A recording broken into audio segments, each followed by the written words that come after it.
Hello, my name is Michael Reed, and today I am going to demonstrate how to set up a Sachtler liquid bubble ace tripod with a Panasonic camcorder mounted onto it.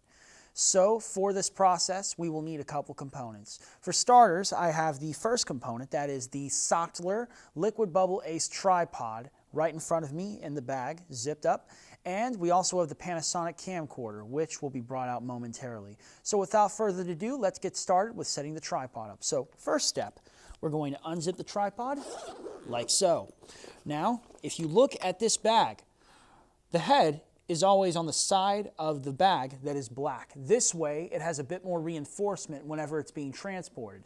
So what we're going to do is we're going to take the tripod out head first, and I'm going to move this bag off to the side because we don't need it right now. Now, this is your tripod. So, what we need to do first is do a spikes test.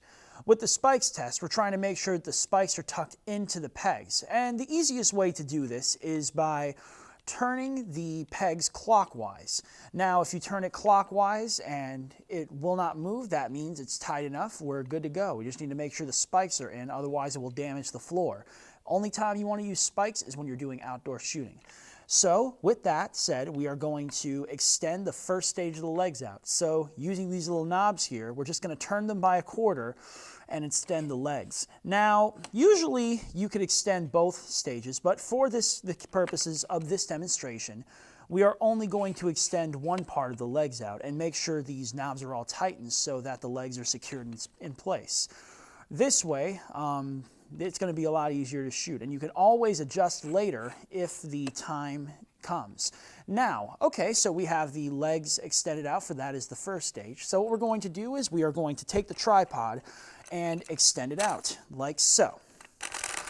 Now, next thing I'm going to talk about is the handle, this component right here. So in order to adjust the handle, we are going to unscrew this little knob right here. And now when it comes to the handle, there are two different ways you can use it. The first one is what I call the upside down form.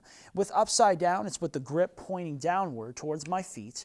And this is, like I said, this is only whatever makes you feel comfortable is the best. So you could either do it this way or you could do it with what I call the right side up method. With right side up, I prefer this method because it's easier to move the camera for panning and tilting.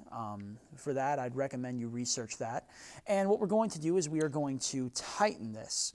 Now, the next thing I'm going to talk about is mounting the camera. So first, we need to talk about the head of the tripod. Now, when it comes to the base plate, there are two components that you need to keep in mind for the base plate. The first is the base plate screw. This is what we're going to use to tighten the grip of the base plate onto the head so that it doesn't slip out. And then we have this, the safety release.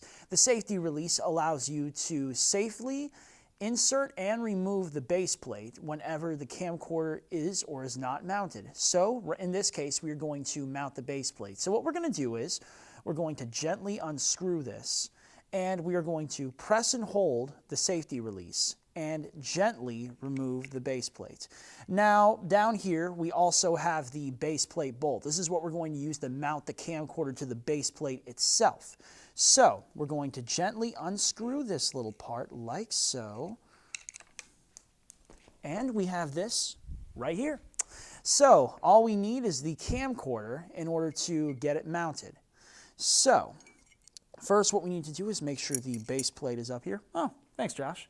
So, with the camcorder, as you can see, you have two little holes right here. These two holes are for mounting it into a base plate. So, when it comes to the base plate, you have the base plate right here with the screw positioned in the middle. The largest hole or largest opening of the base plate is in the back of the camcorder. So we're going to position it right here, and we are going to tighten the screw. Any kind of little substance like a key, or in this case a coin, is fine. So I'm just going to use the coin and tighten the base plate screw. And then we are going to gently insert the camcorder using the same steps I covered before when it came to removing the base plate. So we're going to press and hold the safety release like so. We're going to insert the camcorder into the head, and then we are going to tighten the base plate screw. And then what we're going to do is we're going to do what's called a wiggle test, just to make sure that the camcorder base plate is tightened in. So it looks like this thing passed the wiggle test. So we can move on to the last part of our setup, that is leveling the horizon. This allows us to get a more balanced shot. So the two main components with the leveling of the horizon are the balance bubble. This shows how level the horizon is. In this case, the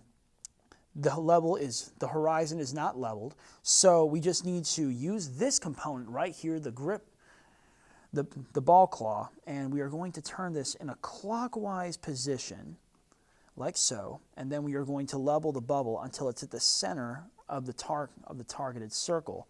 Going to turn in a counterclockwise position and level, and that is how you set up a tripod. That is the Sachtler Liquid Bubble Ace Tripod with a Panasonic Camcorder. So now without further ado, you guys are ready to shoot. Just get it set up.